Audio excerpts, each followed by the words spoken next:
listeners, to another episode of the Dark Assassins podcast, the show that dives deep into not just technology, but the concepts, software, and procedures behind it all, and explains it so simply that even your grandma can understand it.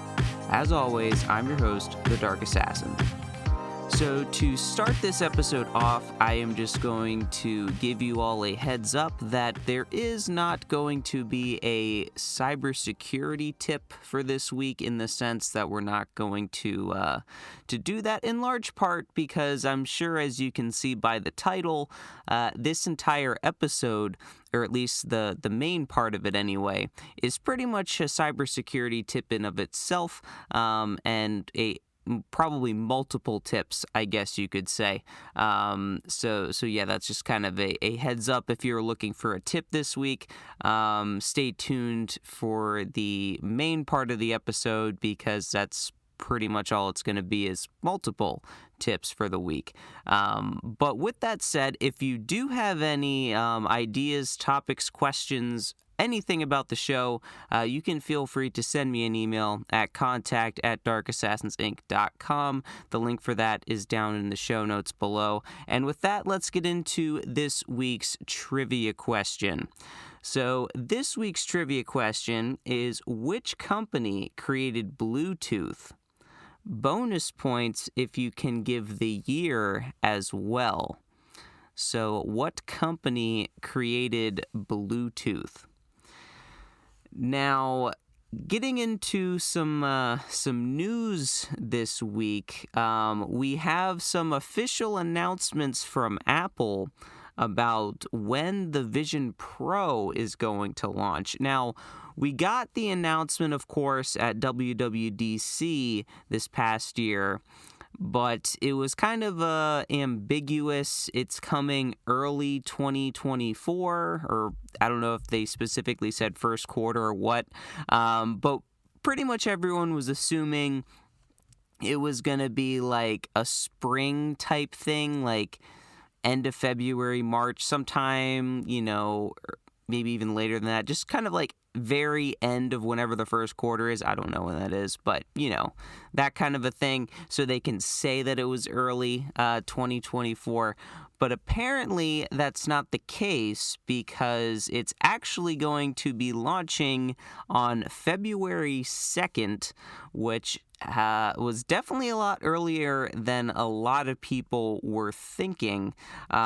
So that's when it's going to be available in the Apple retail store locations. But pre-orders are actually going to start on Friday, January 19th at 5 a.m. Pacific time. So those of you who don't normally get up early, maybe you want to set an alarm for that day, potentially. Although I guess if you're on the East Coast, you do, or somewhere that isn't Pacific and ahead of Pacific time, you have a little bit of an advantage there.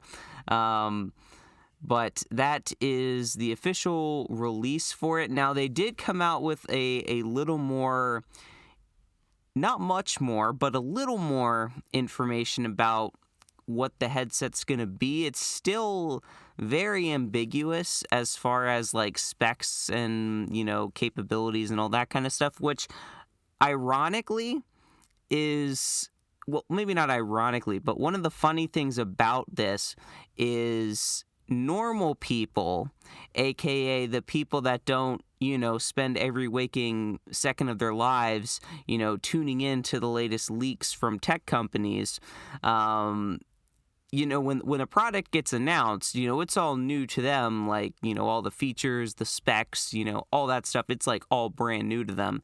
And then, of course, the ones that are, all up in the know, if you will, on all of the latest rumors, they're pretty much like, yep, we were expecting that, yep, we knew that. But now, because it's how much mystery is behind this, which, for the record, I'm not exactly sure how Apple's been able to keep all this under wraps, since usually for other Apple products, like the iPhone, for instance, if you follow the rumor mill, you pretty much know exactly what the new iPhone's going to be, usually at least a couple weeks before it actually gets released at their event. Like when it comes time for the event, you pretty much know everything that's going to happen. But in this case with the Vision Pro, that's not really the case. Like we pretty much know only what Apple has told us, and the rumor mill has pretty much no additional details. So you have all the people that are all in tune with the leaks and stuff are kind of like freaking out, like, I don't know what's going to happen. And then, the normal people are like, oh, join the club, I guess, because I don't know what's going to happen either.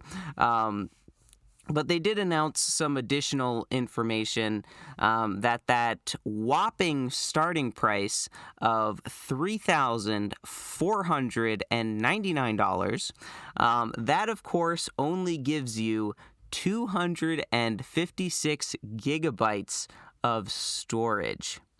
Now, it's unclear if that is a complete ripoff or if that's actually not that bad. And I know the Apple haters are going to say that it's a complete ripoff. And while I tend to kind of agree with you, because if you're paying, basically $3,500 for a piece of technology, it would be nice to have, more storage than that. But the reason why I kind of push back a little bit on that is because, again, we have no idea what this headset's actually going to be doing or capable of doing or really anything like that. And the reason I bring that up is because 256 gigabytes on a Mac versus on an iPhone is two completely different things. Because on a Mac, you can fill up 256 gigs in no time. But on an iPhone, I think for normal people, you're going to struggle to fill up 256 gigs. Like, for instance, on my iPhone, I only have 128 gigs, and I'm, like, maybe using around half of it, like, maybe a little bit more. But, like, on my Macs, like, I mean, I could easily, push beyond that. So so that's kind of my hesitation of why I'm not sure if this is a complete ripoff or not actually that bad, because it's kind of unclear at this point if the Vision Pro is going to be kind of more like an iPhone in terms of how much storage you use, or more like a Mac in how much storage you use. So I guess depending on how that kind of leans will be the determining factor of this 256 gig base is a ripoff or not. But, of course, time will tell with that. Now, they also mentioned, I believe when they announced it, that you'd have the ability to get, like, different prescription lenses if you needed those, like if you wear glasses, for instance. So Apple also announced that the readers for the reader optical inserts will be $99, and the actual optical inserts with prescriptions will be $149, which you could argue whether or not that's steep or not. But then again, I would also say, if you're already spending $3,500 on a headset, $150 is kind of chump change to you at that point. I would kind of argue. It's kind of like, if you're buying like a high-end sports car, that costs like hundreds of thousands of dollars, tacking on an extra couple $1,000s for like an upgrade or something is nothing compared to, say, you're buying a normal person car that's like maybe like $30,000, and then tacking on a few thousand more, like that kind of gets you out of your budget. So it's kind of like different stratospheres once you start getting to those price differences.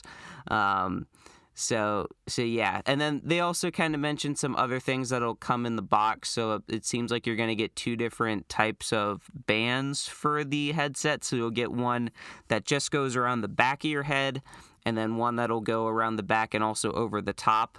From what I've heard from people that have tested it, that have reported, their experience with it, it seems like the band that also goes over your head is probably going to be maybe not the de facto one, but probably the one most people use, since apparently this thing is supposed to be really heavy, so it can, depending on how long you're planning on using it for, having that extra support could be beneficial. Then it also seems like there's going to be also multiple included different... I'm not exactly sure what the proper term is for it, but basically that kind of piece of foam between the actual screens and the eyepieces itself to basically block out all the light. There's apparently going to be, I think, at least two of those light seals or whatever you want to call them. Then, of course, you get the battery and then a polishing cloth. So, I mean, that's like some very, very fancy stuff there, of course. Unclear about what you're going to do about a case situation. So not sure if... I doubt they're going to include one in the box. So as far as how you're going to travel with this thing, it might be a little interesting, because I doubt you're going to want to throw your, $3,500 headset just in your backpack with you and just let it jostle around. So will be kind of interesting to see what kind of case. I'm assuming they're not going to give you one, but I'm sure they'll probably have some available, or there'll be probably third-party ones, I would like to think. But with that, the other thing Vision Pro related that I wanted to touch on was in regards to developers.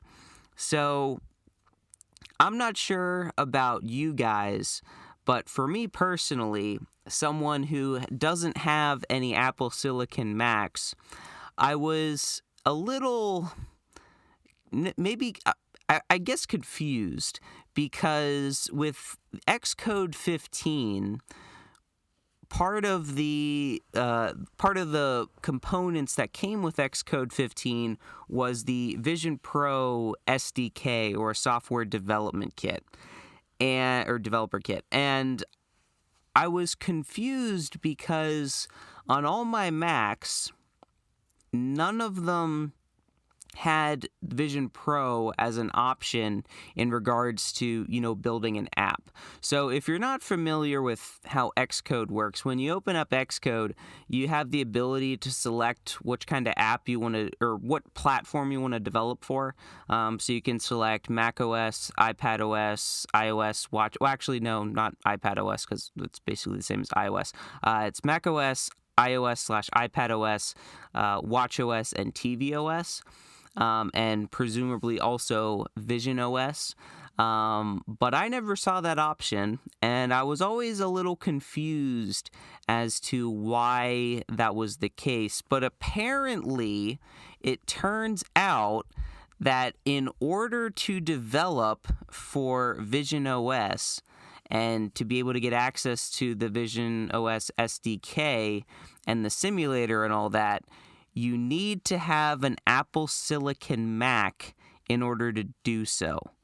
So for whatever reason, Apple didn't include a Intel-based version of the simulator, and I guess allegedly the SDK as well, which I guess probably poses more credence to the fact that they're trying to kill off Intel as quickly as possible. So if they can essentially relegate one of their platforms to be only able to make, so that you're only able to make applications for it if you have an Apple Silicon Mac, that'll kind of nudge developers that are still holding out with their Intel machines to upgrade so they can actually create applications for this new platform. So if you needed any more info, that Apple is trying to kill off Intel as fast as they can, I think this is another kind of little breadcrumb or tidbit or whatever you want to call it, kind of, if not proving that, kind of alluding that is kind of their goal, that they want to get rid of Intel as quick as possible. And I mean, it's already been clear to, I think, most of us with how quickly they've been killing off the Intel Macs in regards to software support. I mean, previously, before Apple Silicon even came out, it was like they might get rid of a Mac like generation. Like they might get rid of, the 2012 this year, and the next year they'll get rid of the 2013s. But now, since Apple Silicon's come out, they've been, in some cases dropping multiple years of a given Intel product line. So it is definitely clear that they're trying to kill off Intel as quick as possible. And I think this is just another kind of piece of info kind of alluding that will definitely, or is the case. So yeah, that is I guess a PSA for anyone out there on Intel wondering why they still haven't seen the Vision OS SDK, or if you want to develop apps for the Vision Pro or any potential future Vision product line or whatever they're going to end up calling them, you will need to have an Apple Silicon machine in order to develop applications for it. So just kind of a word of the wise there. But with that, let's get into what nerdy stuff have I been up to this week.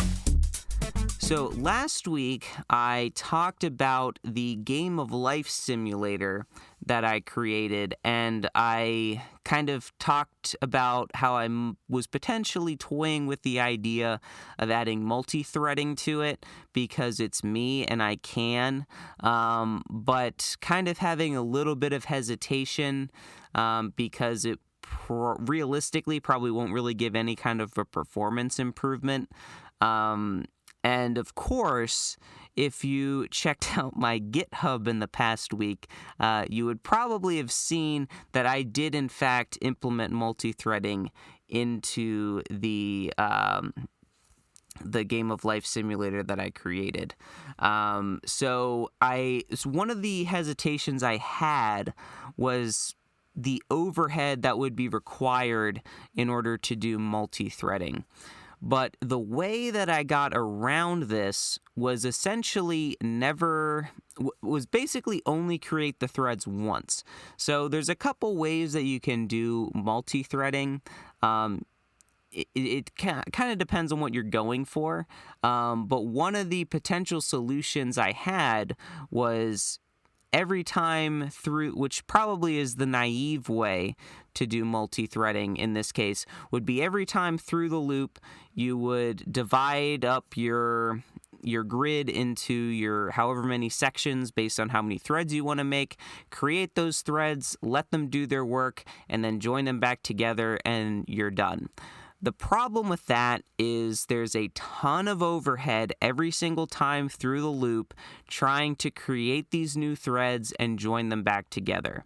So that is definitely an impediment when it comes to performance, because even if you're slightly faster dividing up that code and running it in, concurrently, the act of always having to create those new threads and join them together is going to slow you down.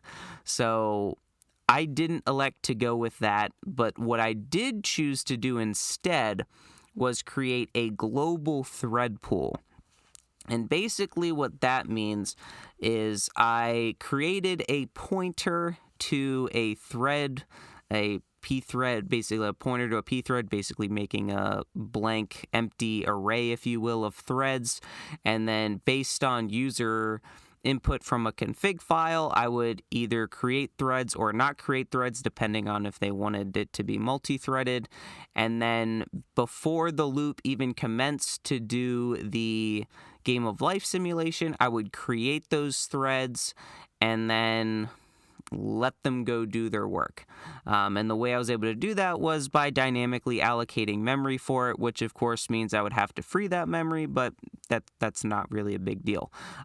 So here is where kind of some, I don't know if trickery is the right word, but basically one of the problems with creating a global thread pool variable is you have to be pretty careful with how you go about implementing your thread function, because if you don't do it properly, you'll just end up having your threads constantly running and essentially maxing out the CPU for no good reason whatsoever.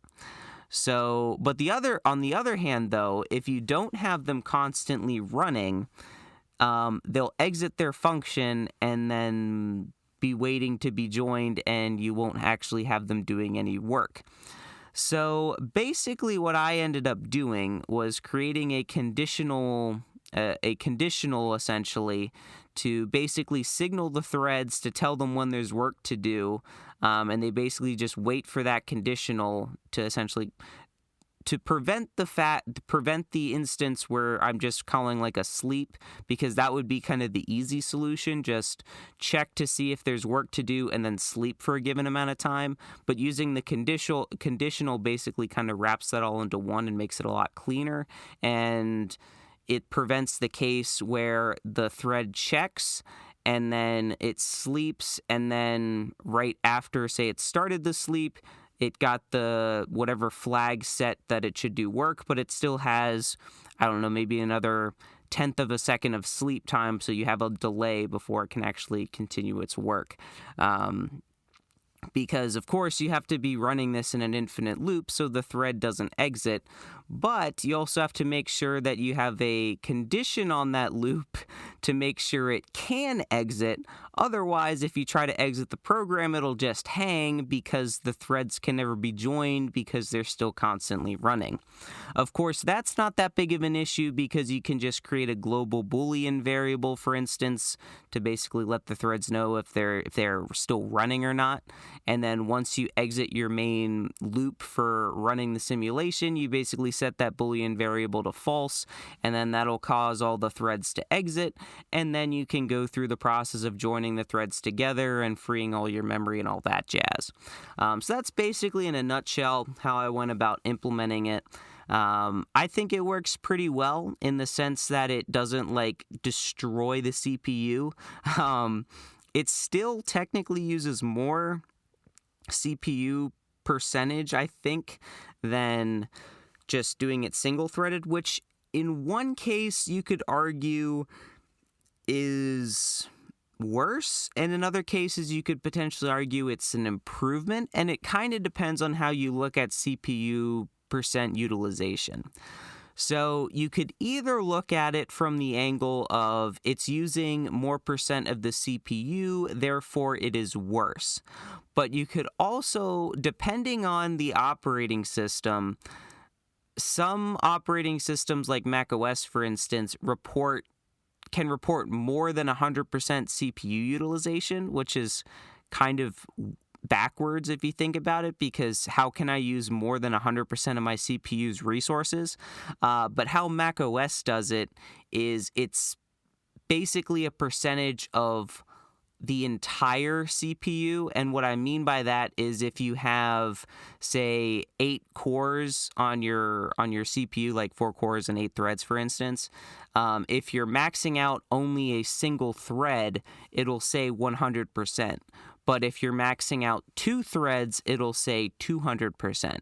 So you have the ability to go over. So in this instance, you could argue it's actually less taxing on the CPU, since while technically the percentage is higher, you could maybe argue the percent each thread is actually using is less, so it's more efficient. So you could essentially argue either way, but in a nutshell, I did not see any performance improvement in regards to how smooth the simulation looked, for example, when running single-threaded versus multi-threaded, which I guess is partly due to the fact that with using Raylib, it kind of you can cap the frame rate at a certain point, which at that point kind of defeats the purpose of multi-threading, because if you're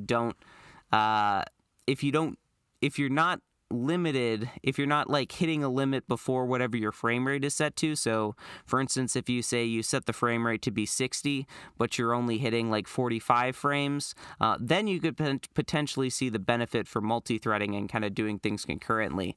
But if you're single threading it and you're still hitting whatever your threshold is for the frame rate. I mean, there's not really any performance to be gained there. So it's pretty much more of a novelty and the fact that it can be done more than anything. But one thing I did notice when implementing this was apparently Raylib doesn't like when you try to have multiple threads draw stuff to the screen at the same time. Now, it could be the fact that I am no Raylib expert and I could just be dumb, and the couple minutes of troubleshooting I tried to do in order to debug this to see if I could get it work didn't actually end up working, so I just scrapped the idea. But in the little bit of kind of playing around with it that I did, it kind of went haywire in regards to trying to draw everything, which I'm assuming you have to have a single thread for drawing, and then you can do all your computing in another thread, which is inevitably what I ended up doing. Because I'm guessing having multiple threads trying to write whatever is going on in Raylib under the hood as far as how it's interfacing with the GPU, whatever system level stuff and it's doing. I'm assuming having multiple threads try to do stuff at the same time is probably causing some race conditions, if I had to guess. So that's kind of what I'm assuming. Multiple things trying to write at the same time, which is causing the drawing aspect to the screen to get messed up because the data is getting corrupted from, race conditions going on. That's my assumption. Because some of the drawing looked fine, but there was just this kind of overall massive blob of obvious thing that shouldn't be there. So it was definitely clear that it was not happy. So inevitably I decided to just kind of do a check if multi-threading is enacted, do the actual drawing of the screen separately than actually in the loop where you're doing the computation for the next generation. Because again, if you're kind of multi-threading it, you have a lot less work for each of the threads. You don't have to compute the entire grid, you're only computing part of it, so it's a little less work for each thread. Whereas kind of the point of trying to do it all at once in one loop was to optimize the fact that you don't have to go through the entire grid twice, once for drawing it and then again to get the next generation. You can kind of knock it all out at once. So that was kind of the adventures that I had with that. And the other big adventures that I had was honestly something I had been procrastinating for, if I'm being honest, months now. So how long has it been since I started talking about starting to implement the battle aspect of my video game using Raylib and getting the graphics to work? So whenever I started talking about that, that's essentially when the procrastinating started. Because I knew from the get-go that I would have to fully integrate the front end and the back end. Essentially integrate the graphics that Raylib is drawing with the back end that I already wrote, which handles an actual battle. So I had kind of been putting this off because I knew it was going to be a decent amount of work, because there'd be a decent amount of code rewriting that would need to go on, because currently the way the battle works is through command line input and outputting a bunch of text to the terminal. Now, obviously, that's not going to work when trying to do graphics. So there's going to have to be some rewrite, re-architecting going on. On the bright side, as far as all the functions to handle the battle itself, like checking if you can actually move, how much damage is dealt, will the move hit, is it a critical hit, all that kind of stuff, that code doesn't really change at all, aside from maybe removing some print statements because they're no longer needed. But as far as kind of how you get the data from the turn that just occurred to the GUI and kind of doing that in a flow that kind of doesn't just output everything at once, I knew was going to take some time, and I was definitely procrastinating doing that. But I finally doubled down and, from I forget exactly. I do remember. So in Harry Potter, if you've seen the Goblet of Fire movie, also you should read the books too, because the books are good too. But in the Goblet of Fire movie, when Ron and Harry are talking about trying to get dates for the Yule Ball, Ron says we just have to grit our teeth and do it. That's pretty much what I told myself. I just have to grit my teeth and do it. But unfortunately, Snape wasn't behind me, rolling up his sleeves and then slamming my head down into my books again. So that was a little unfortunate.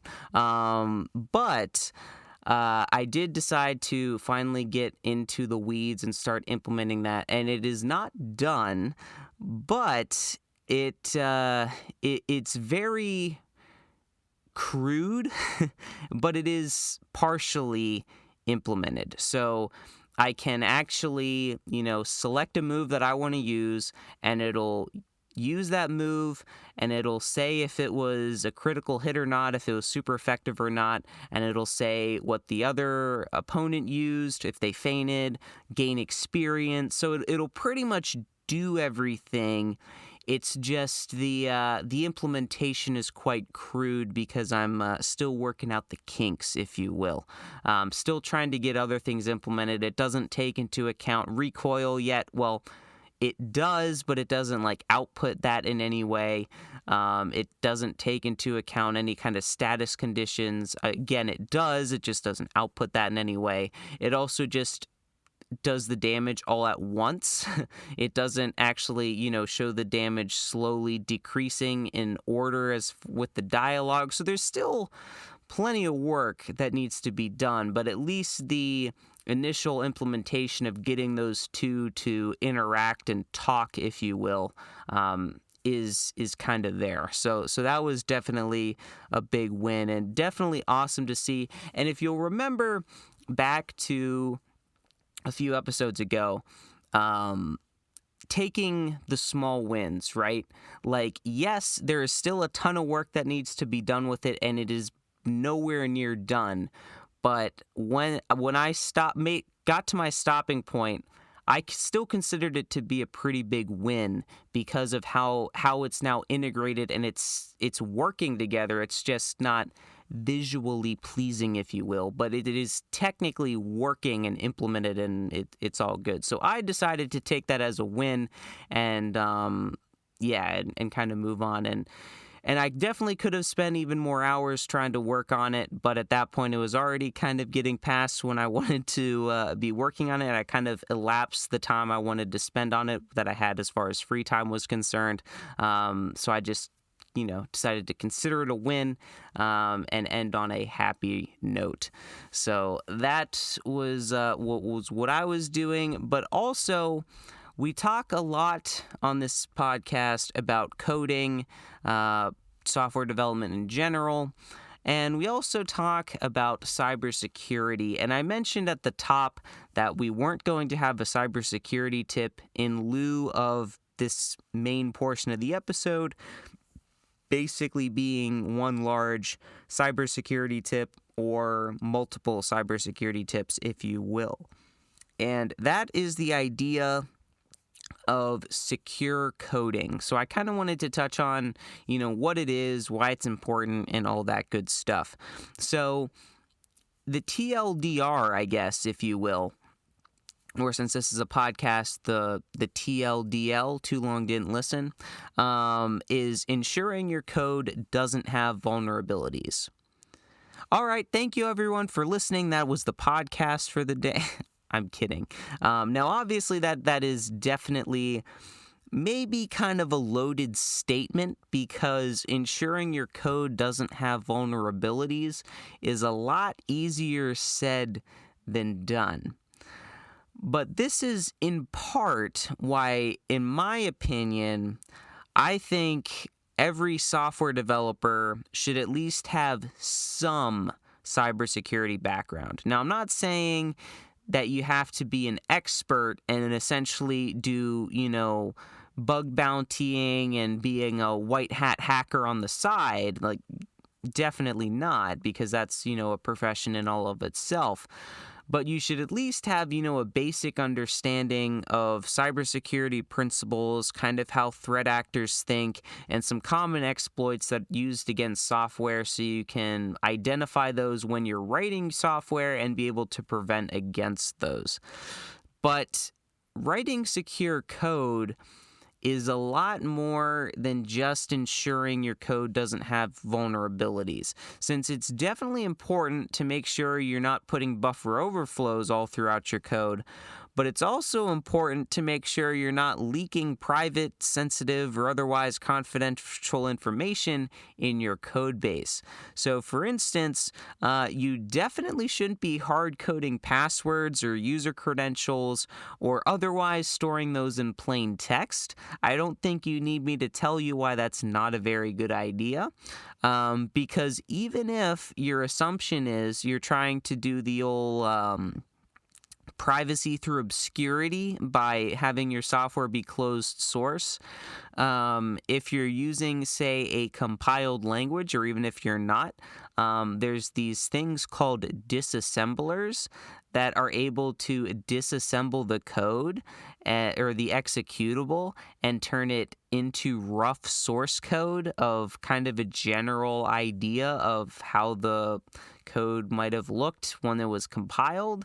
Now, there's a good chance you're not going to have things like variable names and whatnot, but you'll at least get kind of the general flow of what the program will look like. And if you hard code string values, like, passwords, for instance, those will come out in disassemblies and potentially even object dumps of your executable as well. So it's definitely something that you don't want to do. But also, plain text passwords is also equally as bad, because if you're storing those in, say, either a database or a text file, or however you're storing passwords for your application, if someone gets access to that file and it's in plain text, well, congratulations, they now have the password. You just made it so easy for them, because they don't even have to bother sending it through a rainbow table or some other brute force way of trying to crack the hash or whatever that was used to encode or encrypt the password.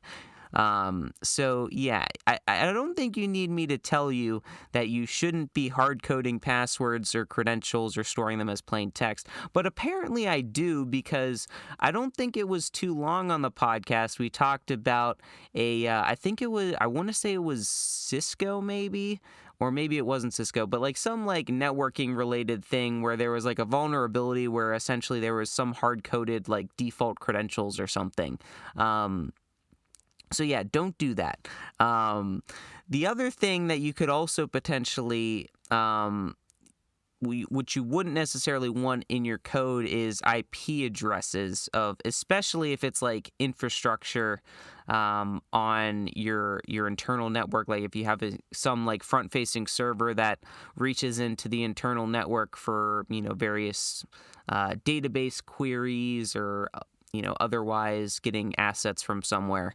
Having those IP addresses could, if someone was able to access those, they could potentially kind of get an idea of how your network's laid out, and that obviously wouldn't be good for various types of either ransomware, worm attacks, where or an attacker trying to jump, doing some kind of lateral movement, going from one system to another, kind of getting an idea of how your network's laid out.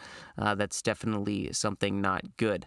But also in related to ensuring that you're not leaking, private or sensitive information, if you're exposing some kind of API calls to allow either users or developers to access, you want to make sure that you're not exposing any private or sensitive information in those API calls that could potentially bite you, or potentially expose customers, or whatever the case may be.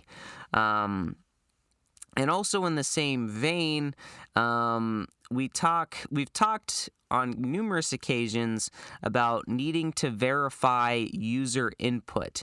And this, of course, applies to things like buffer overflows, SQL injections, integer over and underflows, and those kinds of things. But also, depending on what your application is and what it's doing, it's also important to ensure that whatever is being requested through that user input, there's also the authorization to be able to perform that user input. So what I mean by that is if, say, going back to the API request, for example, if, say, a user is trying to access your API and doing some API calls, if they're, say, a standard user, and they're trying to access information via an API call for another user's account, you probably want to make sure um, that they actually have permission to access whatever they're trying to access before you just give them what they want. So that would be kind of another thing you'd want to verify with user input, is make sure any kind of requests or whatever that they're requesting, they actually have permission to request and access. So another instance of this, if you're kind of doing like a web-based application, is if you have like some subdirectories that you don't want actual users to be able to access, you want to ensure that if someone types that into the URL, they don't actually get access to whatever that folder is and can see whatever data is inside of that folder. So ensuring that, the requests that come through from users, not only ensuring that the input that they're giving you is valid and not garbage or would be potentially malicious or overflow your buffer, you also want to make sure that if you're actually doing something as far as a request, API, database query, whatever the case may be, with their input, you want to make sure that they actually have the permissions in order to handle whatever they're requesting. And another thing that you would also want to make sure with you in regards to user input is you also want to ensure the input they're giving you doesn't contain malicious code or a malicious file. So again, it kind of depends on what your application is doing. But for instance, if you're like just handling user input directly and sending it somewhere, you obviously want to make sure there's no malicious code. So this is kind of like an SQL injection, for instance. Like if you never want to do this, but if you're, taking direct user input and sending that as the SQL query, that you're just asking for an SQL injection to happen and for them to potentially drop your entire database or get way more information than they need to or otherwise should. So you want to make sure that there's no malicious code in their input, but you also want to make sure that they're not uploading a malicious file as well, because just because you tell the user that they should upload, say, a JPEG, if you're just checking if the extension is .jpeg, I have some news for you that's not good enough to ensure that the file they uploaded is actually a JPEG image. Because if you didn't know, it's pretty easy to change the file extension of a file. So if, say, a malicious actor knows how you parse the JPEG images to do whatever you're doing, it wouldn't be out of the realm of possibility that they could potentially write some kind of malicious program, save it as a .jpeg file, and then when your program goes to open the JPEG to do whatever it's going to do with it, it instead executes whatever code the malicious attacker programmed and does who knows what to your system. They compromise it, they inject ransomware, they install a botnet. There's plenty of different possibilities of what they could do, but it basically always ends up with you not having a fun time. So you definitely want to make sure that if you're handling user input but also user file uploads, you validate that it is what you're expecting before you do whatever you do with said files. So that is another thing you want to verify. And on the also topic of things that it's secure your code is not just for vulnerabilities. If you're doing any sort of network-based programming, whether that's a client-server architecture, whether you are writing a web application, you want to make sure that you're using strong encryption between both you on the server side and the client.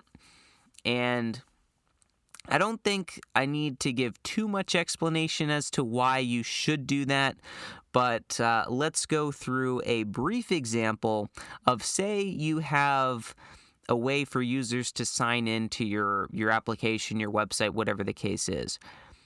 When they sign in, they have to provide user credentials, right? Whether that's a username and password, whether that's keys, whatever the case may be, they have to provide credentials. Now, if you're using like a public key encryption scheme, obviously that's a little bit different. But if we're going with the standard username password, yeah, I think it's kind of, you might start to see the issue here, because in order for you, the server, to verify the username and password, they have to send you said username and password. And if you're hosted on the internet, their username and password has to traverse the internet, meaning there could be a threat actor out there somewhere eavesdropping on your connection, whether that's a man-in-the-middle attack, whether that's some kind of eavesdropping or packet sniffing going on. If you're not encrypting that traffic, the threat actor or anyone within the hops between them and you is going to be able to see their username and their password that they're using to log into your system. So that obviously isn't good, because then whoever sees that could then use those same credentials to log into the system impersonating that other person, and potentially really messing you up if that person, say, is your employee, an admin, has otherwise elevated permissions, because now that attacker just signed in with elevated permissions and can execute things that they definitely shouldn't be. Or they could just mess up that person's account, which also isn't good either. So yeah, you definitely want to make sure that if you are doing any kind of internet network-based traffic, you are encrypting that traffic with strong encryption. And so that's kind of the overview of, kind of why secure coding is important. But another thing of it too is you don't want it to become an afterthought. And kind of what I mean by this is, don't, just use string copy on user input into a fixed size array and call it a day and say, oh, I'll come back to it. Because chances are you probably won't come back to it, and then that becomes a buffer overflow waiting to happen, and voila, you now have a vulnerability in your code base because you said you'd come back to it, which I guess technically you did come back to it, just because you're trying to patch a vulnerability rather than actually coming back to it in a reasonable amount of time. But on that topic of string copy, it's honestly just best practice in general to not use string copy, and instead use copy functions with fixed sizes. So this is your string n copy, or your string ncat, or your sn printf. And basically the point of these functions are to allow you to define a set size of data that you'll be copying into the buffer. So in essence, this ensures that you don't have a buffer overflow.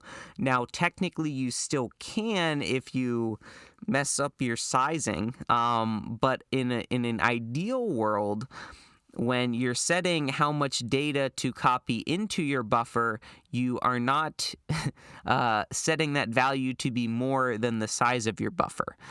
Generally, you don't do that, but I guess in theory you could, in which case you're not safe from a buffer overflow. But assuming you're using them properly, it's basically impossible to overflow a buffer if you say, I have a buffer, say, of 10 bytes, and I'm only going to copy, say, 5 bytes into it. Kind of hard to overflow that buffer because you're saying hard cap, no more than 5 bytes is getting copied into here.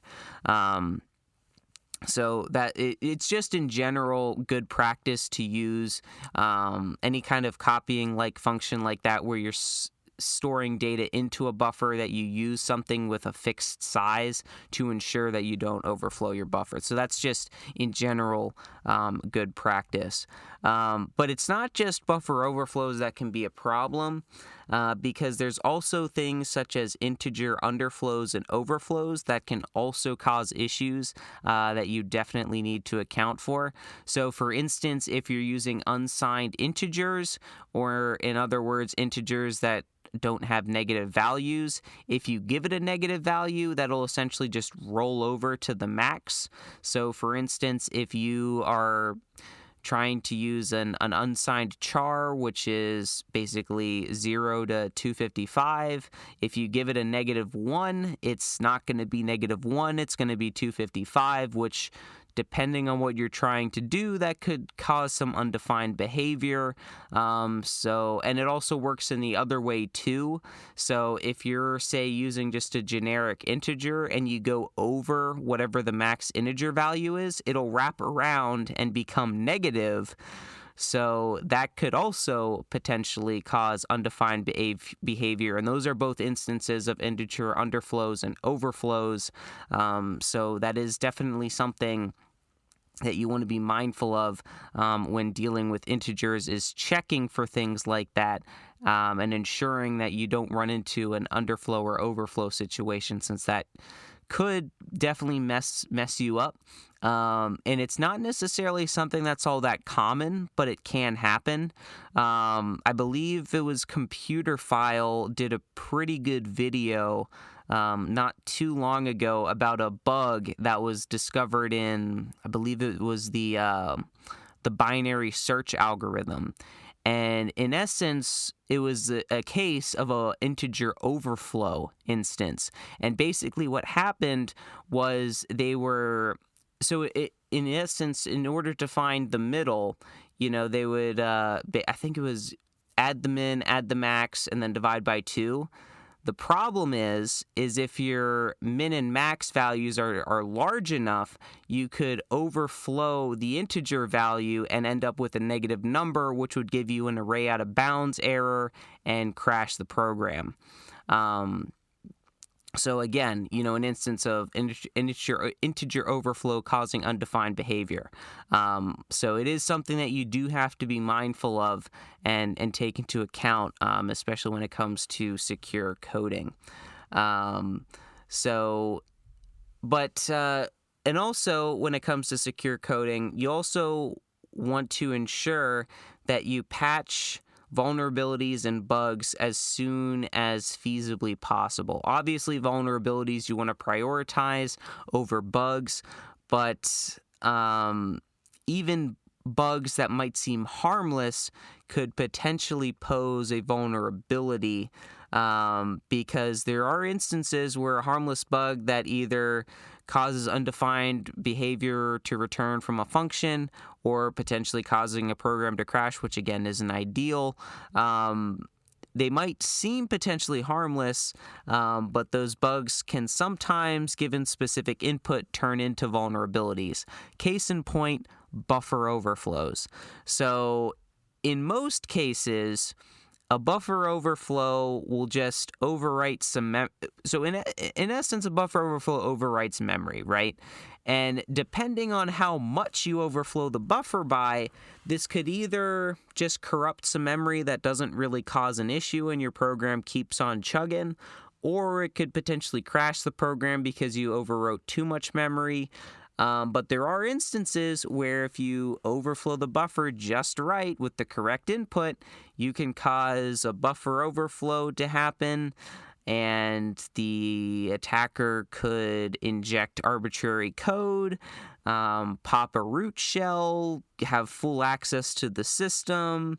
And the reason why buffer overflows in cases where the attacker can execute arbitrary code is so bad is because depending on what permission level the code is running under, that's what permission the attacker gets when they're executing their code.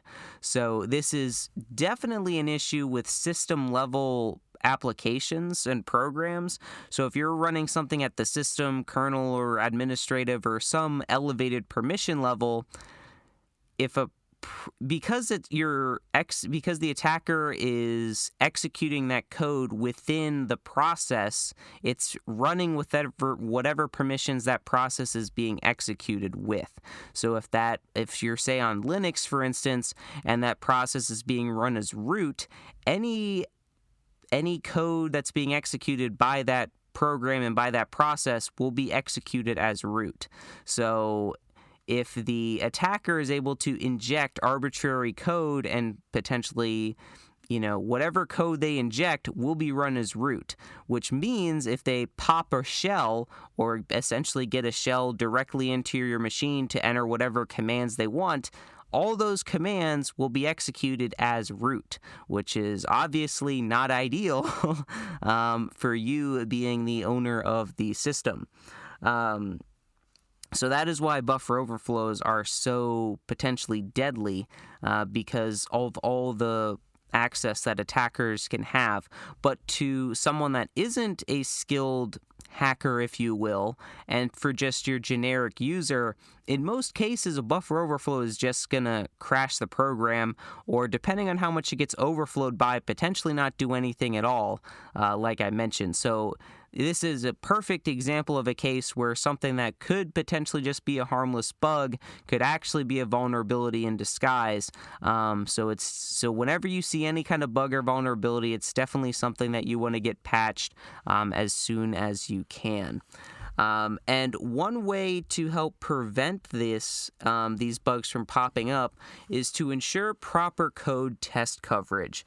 And basically what this means is making sure you aren't just testing your code, but you're extensively testing your code. So a great way to do this is through a thing called fuzzing.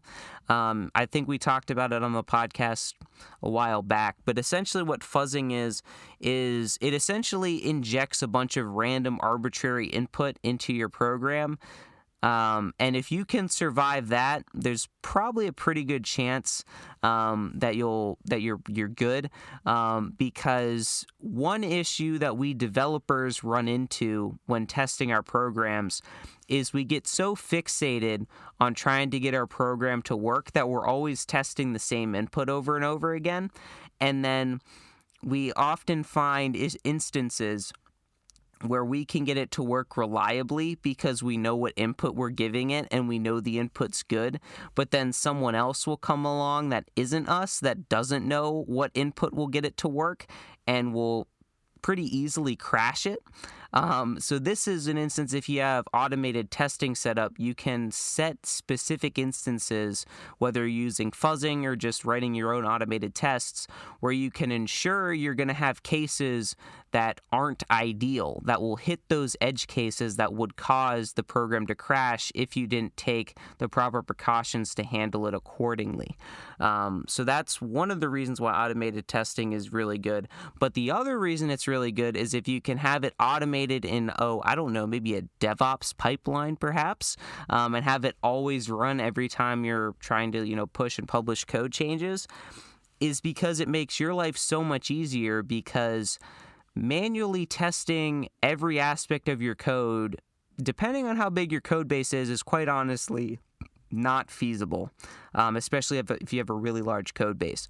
But the other thing, too, is I'm not sure about you guys, but I know for me personally, I've had instances where I've been testing my code and I test a function, make sure it's working and everything, and then I go write some other code that happens to implement the function that I tested and works, and then I run into issues because of new code that I wrote, potentially either not giving correct information or I didn't extensively test well enough on the original function or whatever the case may be, things stop working. Now, if you have automated tests in place, you'll be able to catch those kind of as they come up because you're always testing the functions that you maybe let lapse, or maybe you just added a piece of code just because you needed it and you figured, oh, it's not really going to change much, so you don't bother retesting it.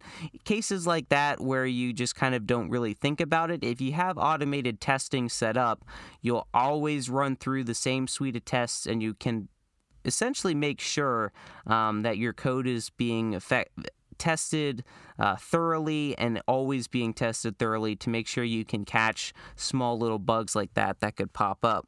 So that's definitely something that you should look to implement for secure coding, is to set up some kind of automated test suite so you don't have to manually run through all the tests, and also it can potentially help you catch bugs before they enter production. You can squash them before that happens, so you don't have to be the guy that pushes the new X.0 release and then 2 days later pushes the X.0.1 release because you found bugs.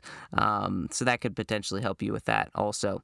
And kind of, I guess, the last thing I'll leave you with is following standards laid out by, cybersecurity focused organizations like OWASP, for instance, or the Open Web Application Security Project.